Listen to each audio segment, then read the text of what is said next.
Isang maulan na hapon na naman guys dahil sa amihan. Pero maganda yung current natin ngayon kaya bante pa rin tayo. Welcome back to my channel guys at welcome din sa panibagong episode. Sa mga bago pa sa channel ko, please subscribe para palagi kayo updated sa mga bagong videos nating ilalabas.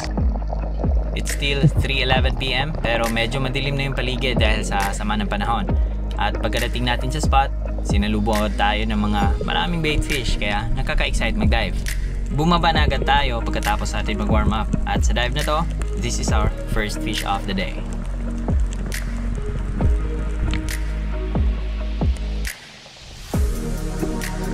Timing is everything, kaya nung pagkalapag natin, nag-iba yung movement ng mga bait fish dito sa baba. Yun pala, may isang dogtooth tuna cruising along the reef.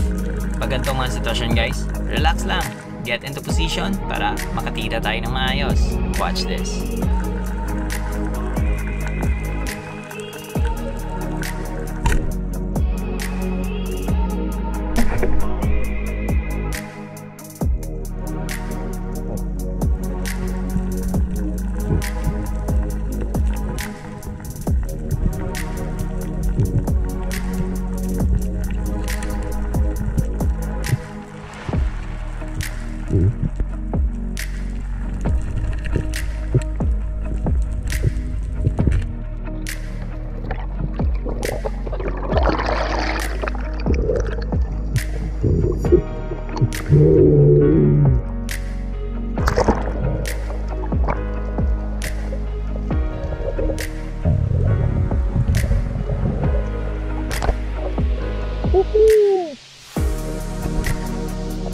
Our first fish of the day guys, dogtooth tuna agad ang nahuli natin.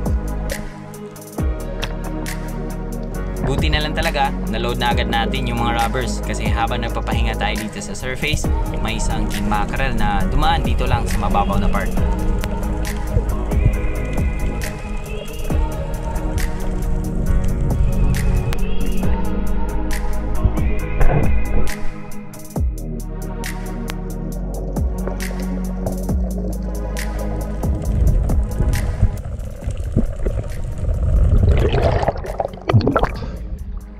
Babaw lang.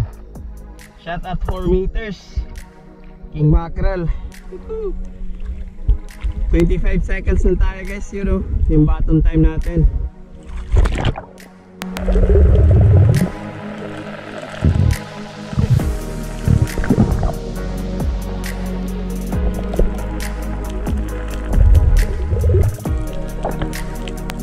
Selective hunting at sustainable fishing for future generations to come. Nakadalawang pelagic agad tayo, isang dogtooth tuna at isang king mackerel. Lagay lang muna natin yan dyan para makapang spear pa tayo, may liwanag pa naman.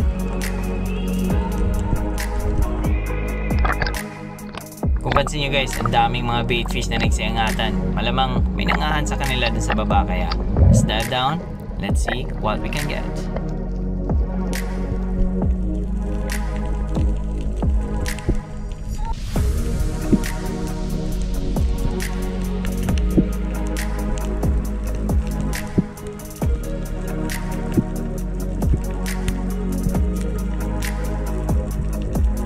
Since andito lang yung mga bait fish sa mababaw na part, hindi na tayo bababa dun sa spot kung saan natin nahuli yung dogtooth tuna. Dito lang tayo sa ibabaw ng ledge. When instinct kick in, buti na lang talaga guys, hindi tayo dumiretso dun sa unahan kasi pagtingin ko sa baba, may dalawang malalaking white tang trevally dito. You know.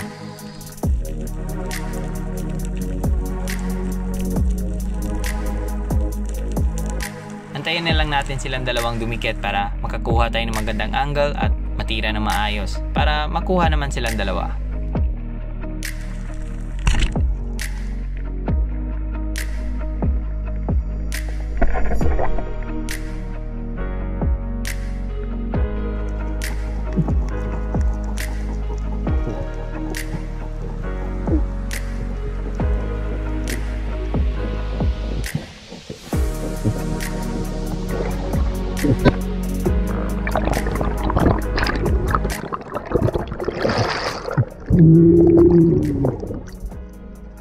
Hindi ko nakita guys.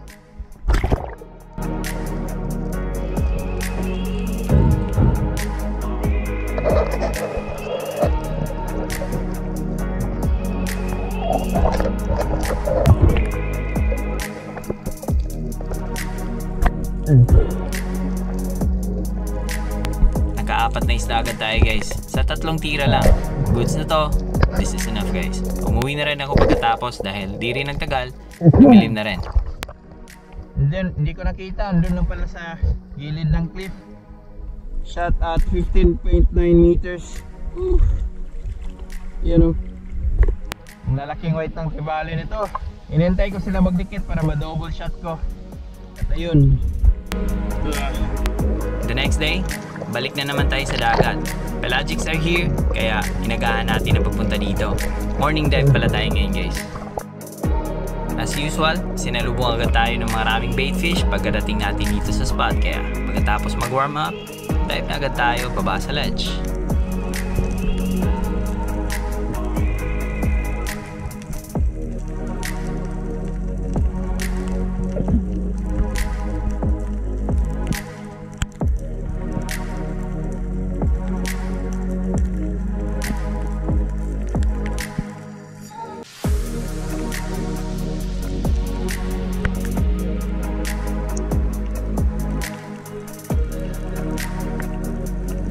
Daming mga baitfish na nasitakbuhan guys, kaya hindi na ako bumaba pa dun sa unahan.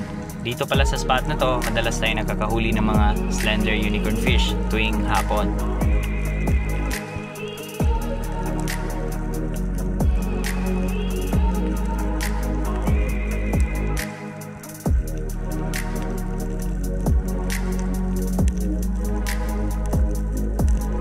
Ito siguro sila yung mga nambulabog sa mga baitfish guys. Mga shark mackerel or lanhuan kung tawagin sa amin.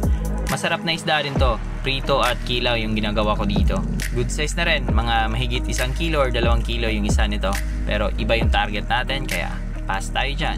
Comment down below guys kung anong pangalan ng isda na to sa lugar nyo. Cheers!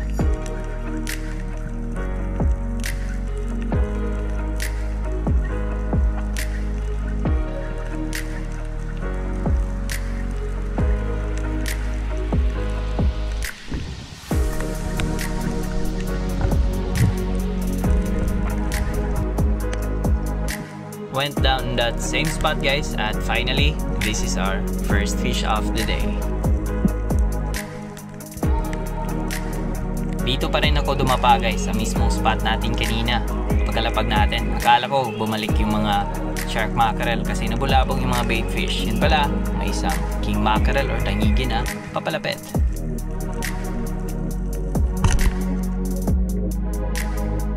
Napaka-curious guys, lumapit pa talaga sa akin kaya took the shot and there you go.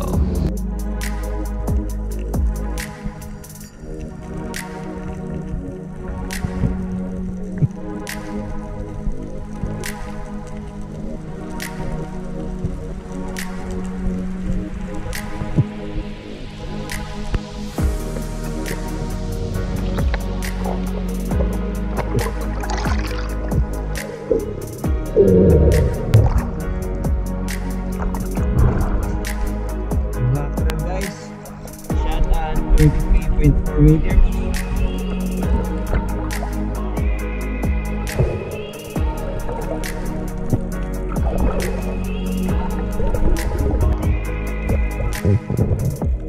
Our first fish of the day guys, isang good size na king mackerel. Goods na to. Dito lang natin to ilagay sa may buoy kasi magpapadala tayo sa Agos, pauwi. Nakuha pala natin to sa 23.4 meters ang lalim.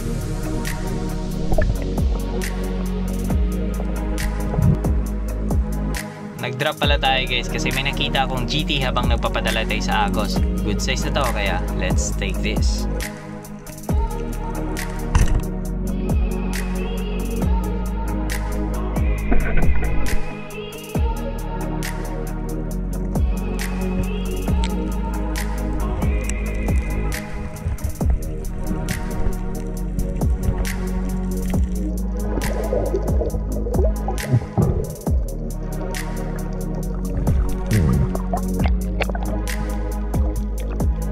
Nadagdagan pa ng isang GT guys habang pauwi tayo. Napakaswerte talaga natin. And that's it for this episode guys. Thank you for watching. Sana nag-enjoy kayo at may natutunan. See you soon in my next episode. Stay tuned for more videos. Stay safe. God bless. Cheers.